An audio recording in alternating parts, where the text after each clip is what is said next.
I will go ahead and get started. Just want to respect everybody's time tonight. So I appreciate all of you, logging in this evening. Just a little background on myself.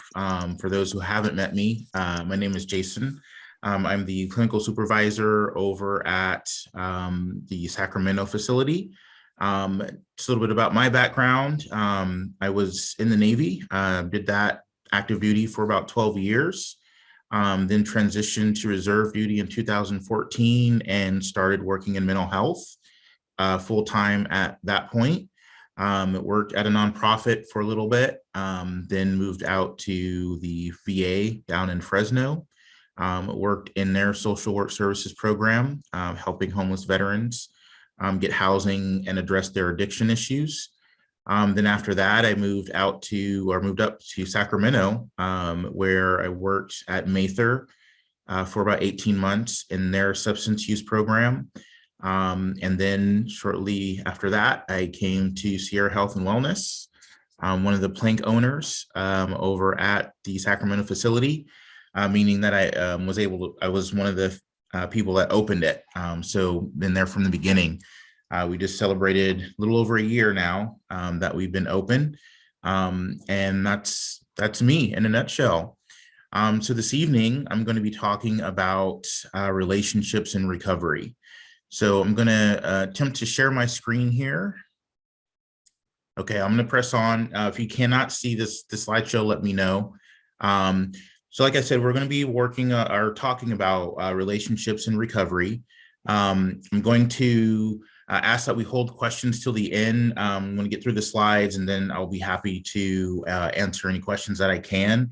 I will say that I'm by no means the end all and be all of relationships, but I will give you, what insights that I can, and hopefully we can have a discussion as well for those who have some of their own practical experience. All right.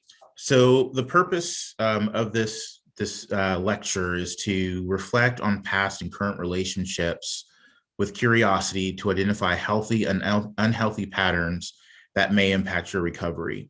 And so as we think about relationships that we had before, during, and after in terms of our addiction, it's really important to start looking at, some of the behaviors or some of the aspects of the relationships that were unhealthy for you, or that contributed to you wanting to drink or use, and be mindful of those things so that when you recognize some of those things are coming up again for you in certain relationships, we want to kind of do an evaluation, look at that relationship and ask ourselves, is this healthy for me? Is this healthy for my recovery?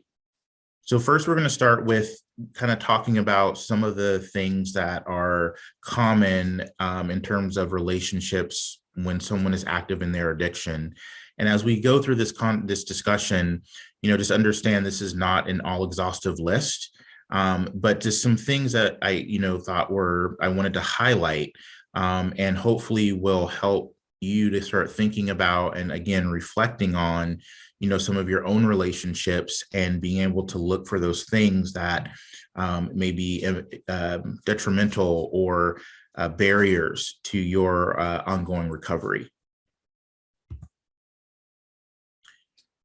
So we're going to talk about hiding and deception. That is a common thing that is, a common characteristic of addiction. So thinking about trying to hide the addiction, not being honest about what's really going on with you, or, some of those underlying issues that maybe we're not ready to address. It could be unresolved trauma, it could be issues at work. We're not prepared to deal with that. So we go back into the addiction. So thinking about how that can impact the relationship. So first we talk about conflict, right? You think about, when someone maybe you cared about, could be a friend, a family member, a partner, were able to identify an untruth that you've told, right? And how that can lead to conflict. And then also when we're not consistent in our message, right? Because we're trying to hide or deceive, it's difficult to remember who we told what, right? And one of my favorite Judge Judaisms is if you don't have to have a good memory if you tell the truth, right? So just being mindful of that and how, sometimes deception can lead to conflict. One of the big things that it can impact is the level of trust in the relationship.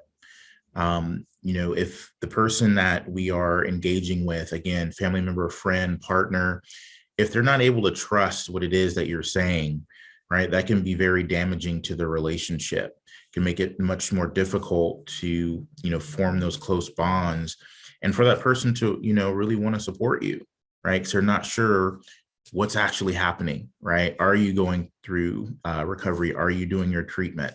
Are you adhering to what you said you were going to do? It could also lead to negative behaviors towards your partner, right? When you start getting questioned, hey, you told me you were doing this and now I'm finding out this happened.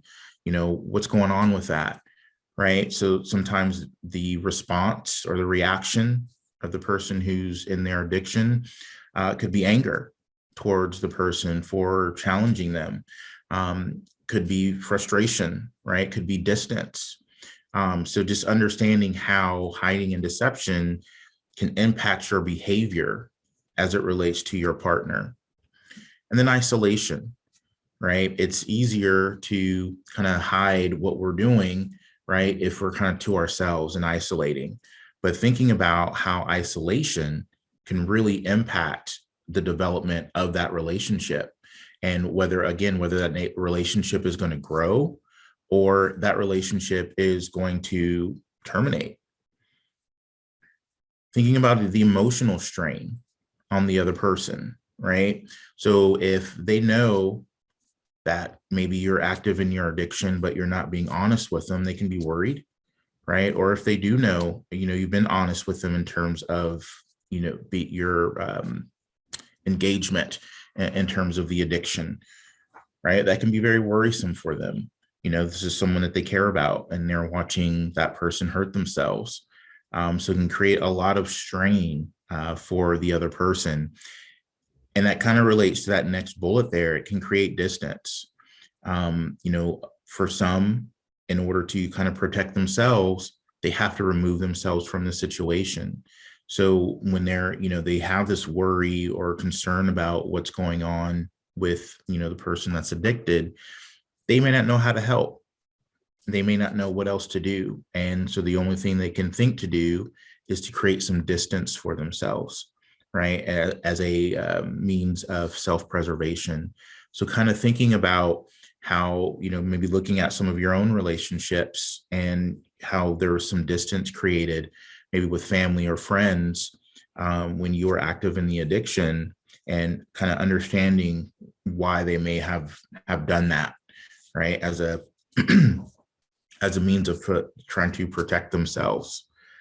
And the next one, just thinking about, how sometimes family or friends can think or feel that the addiction is more important.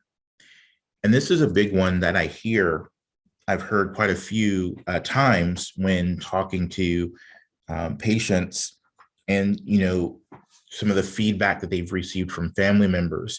And usually this is for, family members who maybe don't really understand, how addiction works. They haven't really had the support or the education around addiction. And so it can seem like for them that it is as simple as a choice, right? And you're choosing the addiction or that substance over that person. And so just kind of understanding how that can be difficult for for that person, and trying to think about ways, hey, maybe encouraging them to go to Al-Anon or to do some research on their own, or you provide some information for them to read so that they can understand, how addiction actually works. And it's not as simple as choosing one over the other, right?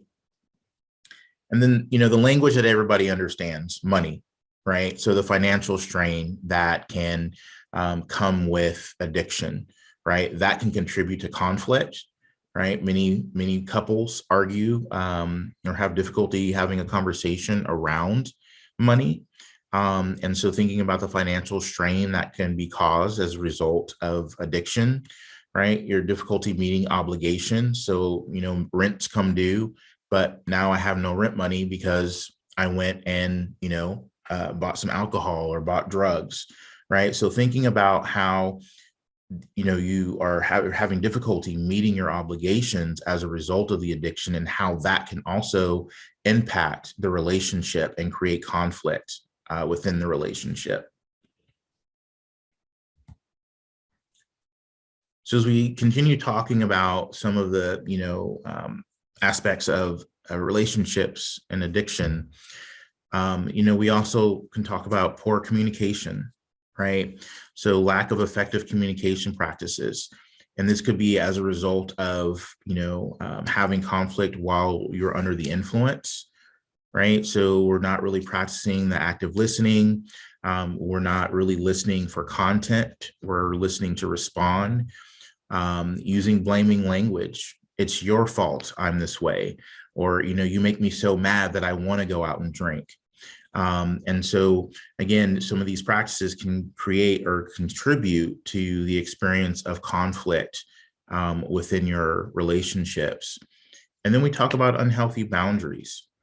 We think about addiction. Addiction is inherently chaotic, right? And a lot of times there are significant issues with recognizing and setting boundaries and reinforcing those boundaries.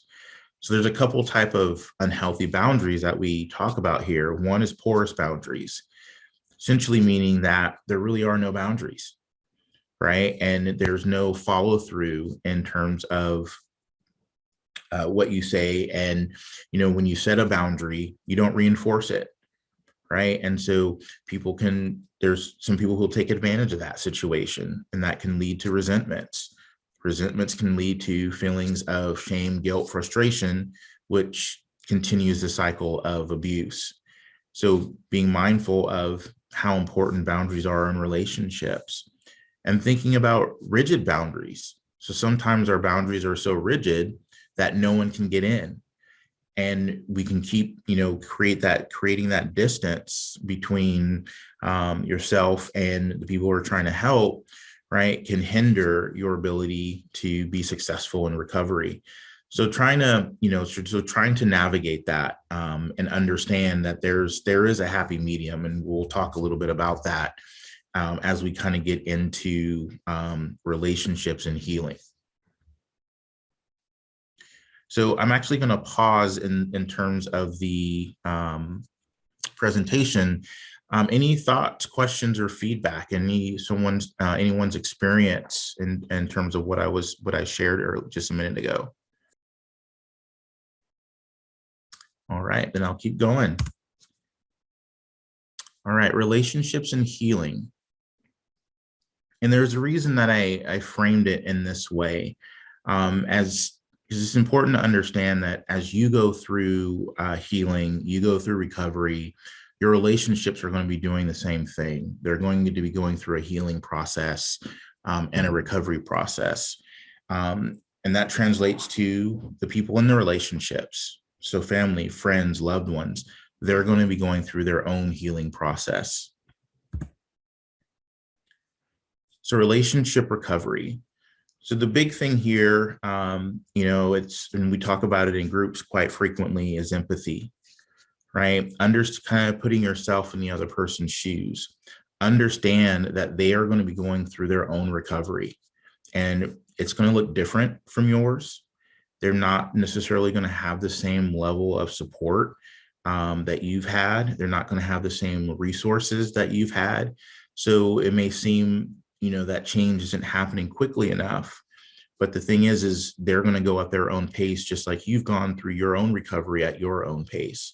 So it's important to be able to reflect on that and understand that they're not always going to be where you want them to be. but it's really about progress and continuing to move forward. And then also offering that support. All right. Recognizing again through empathy that they're going to be having their own struggles and their own difficulties going through this process.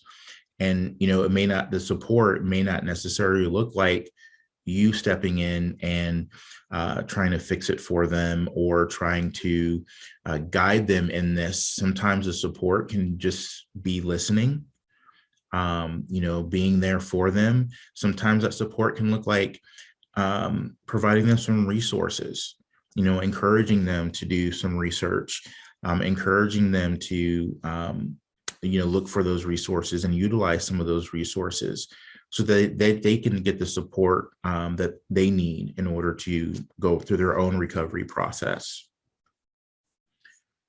The other part, right, is rebuilding trust. That's going to take time.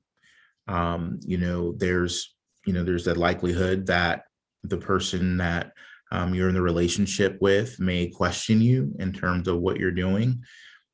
And, that's natural in situations like this. So it's going to take some time to rebuild that trust.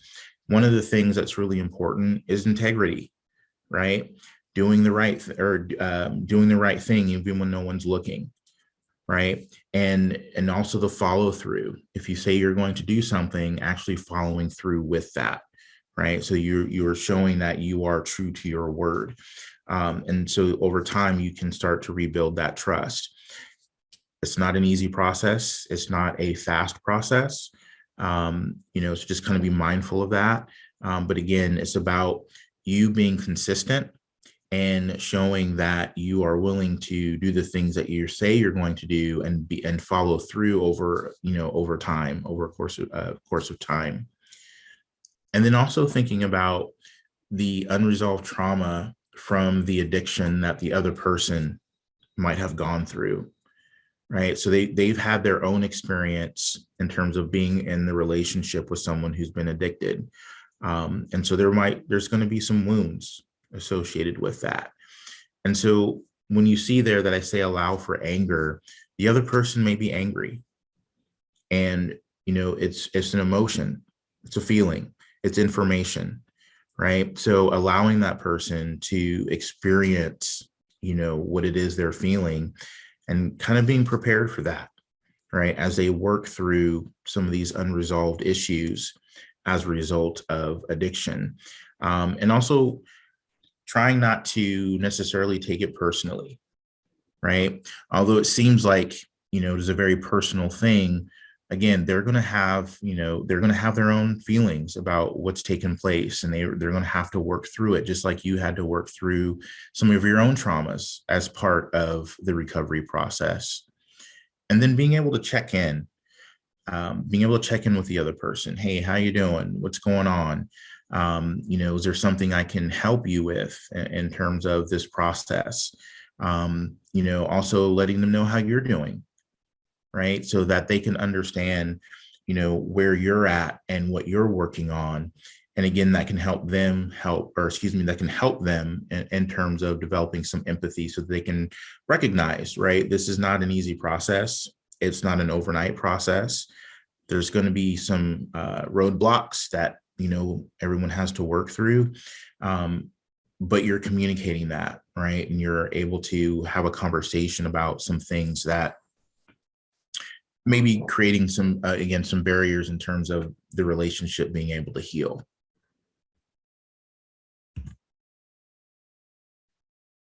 So here's some tenets of healthy relationships. The foundation is respect, mutual respect, accountability.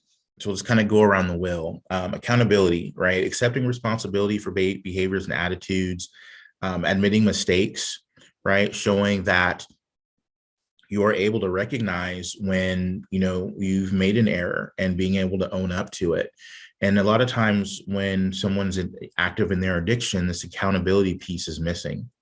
And you think about the structure of a lot of our programs, right? And going to groups on time and, being consistent, right? Holding yourselves accountable, but also holding your peers accountable.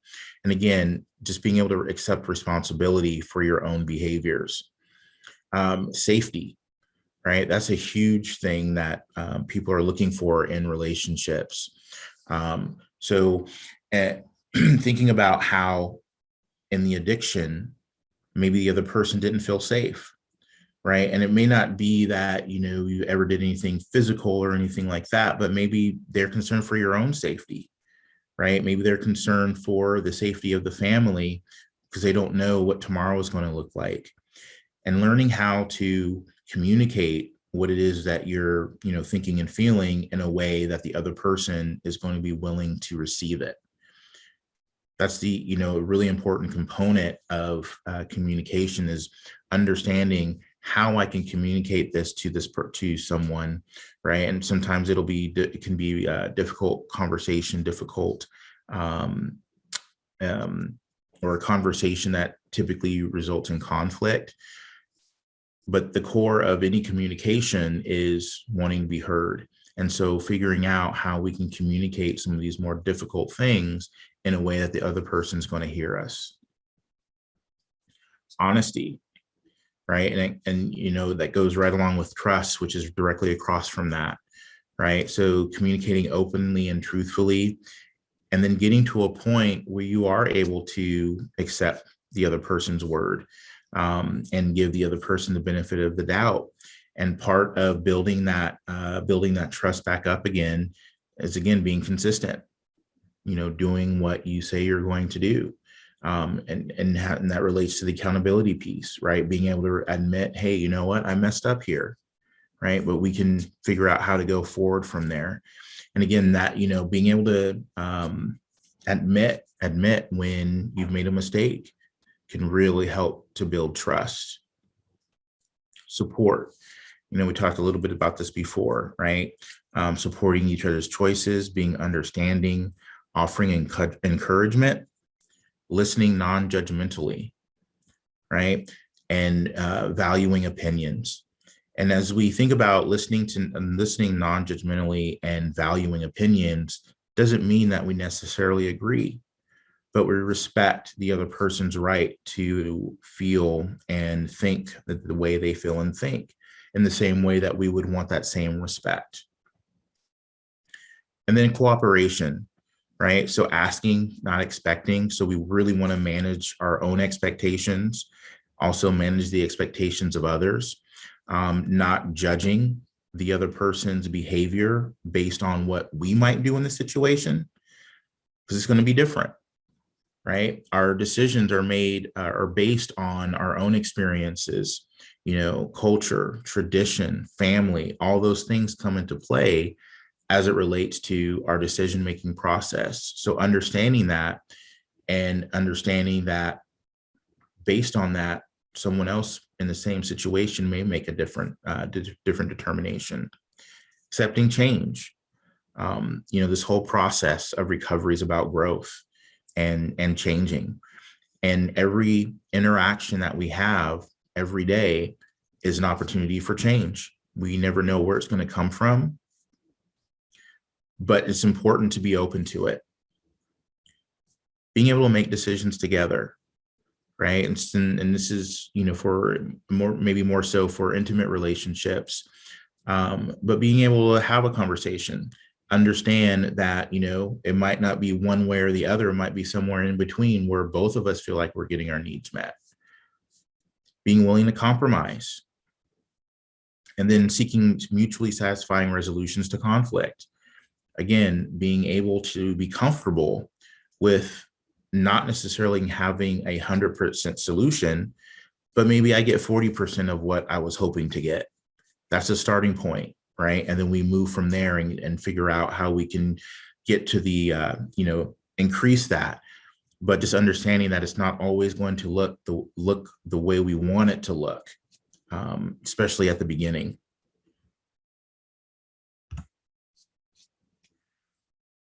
So, when we were talking about relationships and addiction, we talked about unhealthy communication practices. So in recovery, we want to talk about effective communication practices, right? How am I going to communicate with my friends, my family, my partner? And so, one thing is this, what we call the mindful I, always starting off with an I statement. I feel, I think, this is what I observe, this is what I'm seeing. Not blaming the other for how we feel, and also not attacking the person, but addressing perhaps a behavior, right? I get frustrated when you bring up, what happened 3 years ago, right? I'm telling you how I feel, and I'm identifying the behavior that causes me to feel that way, as opposed to you make me angry, right? Now I'm telling someone else that they're responsible for how I feel. So just kind of being mindful of how we, present that. Using assertive communication. So being very clear and to the point, right? Not being aggressive or passive, and understanding that when we think about assertive communication, there's a lot that goes into that. So it's not just the words, but it's the tone, right? The type of eye contact, our body posture. Am I standing over the person, right? Do I have an open, an open frame, right? That showing that I'm receptive to what they have to say. And again, being assertive really just means I'm being very clear in terms of what my expectations are, right? In a way that the other person is going to hear me. And then using reflection. So maybe repeating or reciting what the other person said in your own words to help them understand that you did hear what they had to say. It also gives that person an opportunity to clarify. So, you may reflect what they just shared with you, and they can say, no, that's not really what I mean. This is what I mean. And so again, it just helps the flow of communication, that back and forth, that's so important. We talk about healthy boundaries. So healthy boundaries, they're kind of the middle ground between porous and rigid. So we know that boundaries, we want them to be consistent, but we know they are somewhat flexible, right? Depending on the context, the situation, the relationship. But part of healthy boundaries is learning how to communicate what those boundaries are. So not necessarily assuming that the other person knows what my boundary is, but being very clear. And sometimes that can be verbally, hey, there's no alcohol allowed in my house. Sometimes that could be your facial expression, right? When someone says something to you, that could be your body posture, or that can be, hey, if someone starts drinking while we're at this party, I'm going to leave, because that's not what I want to do. That's not what I want to be around. And just communicating that boundary to people that we're in relationships with. Thinking about how some relationships may not exist at the end of this, as you're going through recovery. And, especially when we think about relationships that were built on addiction. So the foundation is addiction. We remove the addiction, we're removing that foundation.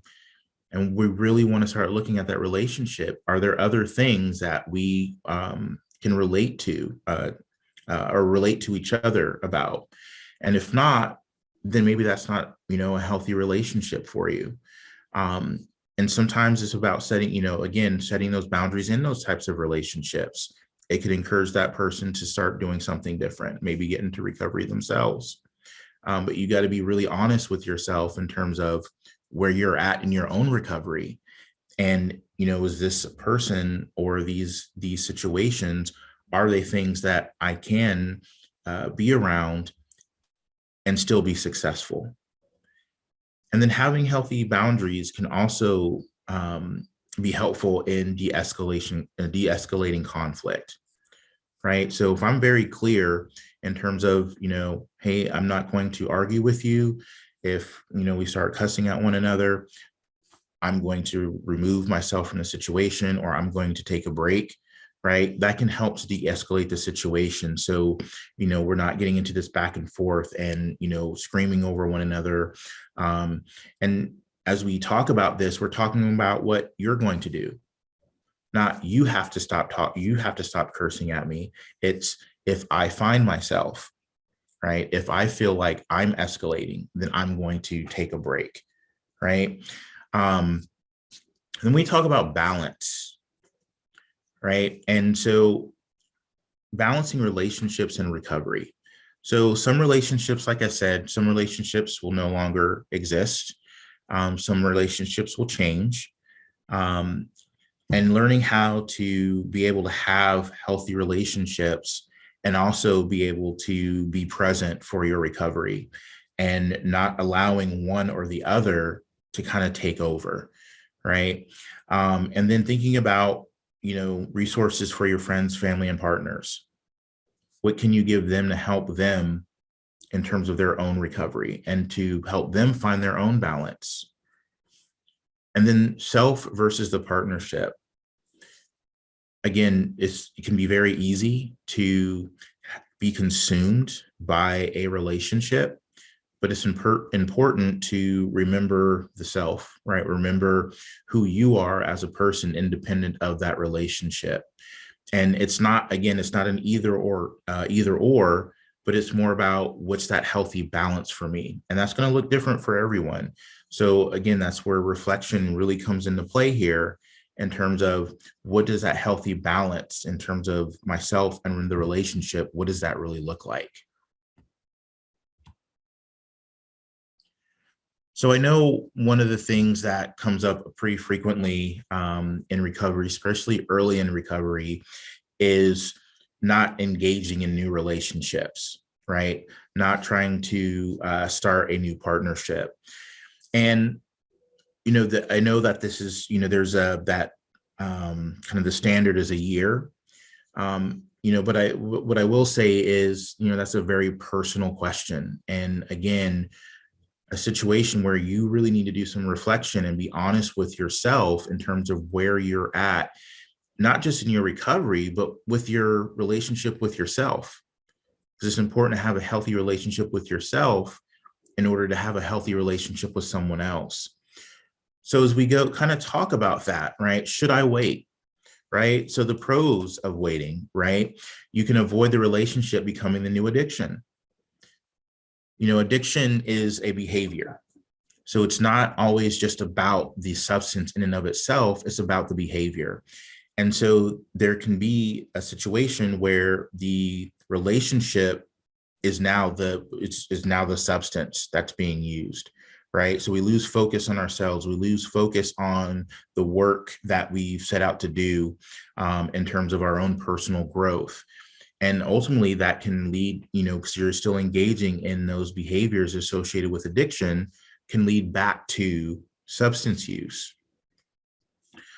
The relationship can also be a distraction from recovery goals, right? Maybe the person that you are, and you started dating, maybe they don't understand addiction. They don't understand why you're spending so much time going to meetings or, sponsoring somebody. And they can sometimes try to use that as, hey, you're not spending enough time with me. Why does this seem to be more important? And it can distract you from your goals. So being able to, again, maintain that focus on developing a healthy relationship for yourself. And then also avoiding codependent relationships where, there's that extreme dependence that's built as a result of the addiction. And so again, avoiding those types of relationships, which can be very, very hurtful or harmful to your recovery goals. And so some of the cons of waiting, right? Some relationships can provide support.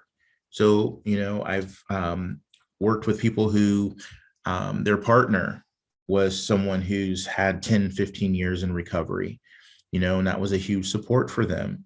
So sometimes a relationship can be very supportive in that, in terms of that. Development of new coping skills, right? As we talk about change, every interaction is an opportunity for change and growth. So, interacting with new people, maybe they have some coping skills that you never even considered or thought about, right? That maybe they can help you to develop. And then healthy relationships can help with your self-esteem, right? And a positive sense of self can really be very beneficial in terms of recovery. So just kind of to summarize, healthy relationships are an important component of a comprehensive recovery plan. A healthy relationship with self is essential to developing healthy relationships. You model how you want others to treat you, right? And so that's where having a healthy relationship with yourself is really important. Having those boundaries, because those boundaries are really for you, and being able to reinforce and communicate and reinforce those boundaries that can help inform how other people treat you, and you're setting the tone in terms of what you will or will not accept. It is natural for some relationships to change or end, especially when the foundation of the relationship was built on addiction. So, just kind of preparing yourself for that. And it doesn't, and even when relationships end, it doesn't necessarily mean it has to be forever. It might just mean until that other person gets help for themselves, until they start working on themselves and maybe get into recovery. And then maybe, later on down the line, when both of you are healthy, you can look at redeveloping that relationship, whatever that might look like. All right. Well, I appreciate everybody's time this evening. If you do have questions or any feedback or comments, you can either reach out to me or John. We're both on the app. I'm always open to feedback because that helps make me better, and helps to help me help others in a more effective way. And Jason, this is John. If I might just real quick, I just want to take the opportunity and certainly welcome everybody that's just participating. I really just want to thank you, Jason. Your heart for service and your heart for others is abounding, and we get to see it every day in your work. I'm so happy and pleased that you chose to spend some time with this wonderful alumni community who, a lot of them are still in treatment on their way out. But I just want to really remind each and every one of you folks that whether you're with us for a day, whether you're with us for a month, 2 weeks, whatever, you're with us forever. And we will continue to avail to you those services that certainly are deemed best practices from the industry. But we want to hear from you folks. It's certainly an agenda that works for us. It's not going to accomplish what we are really setting out to do. So as a company, on behalf of our senior team, on behalf of Lisa Plummer, who's with us tonight, program director in Sacramento, our folks in Bangor, Monterey, Concord, we just encourage you to please engage as freely and as much as you would like. You can always reach me on the app. And I'm the lucky guy because I've got all these folks that work in this company that really truly ask me, how can I best help? How can I best help the community? So on behalf of the company, each and every one of you, thank you for joining us this evening. Jason, bless you, my friend. Thank you so much. And we look forward to seeing everybody real soon.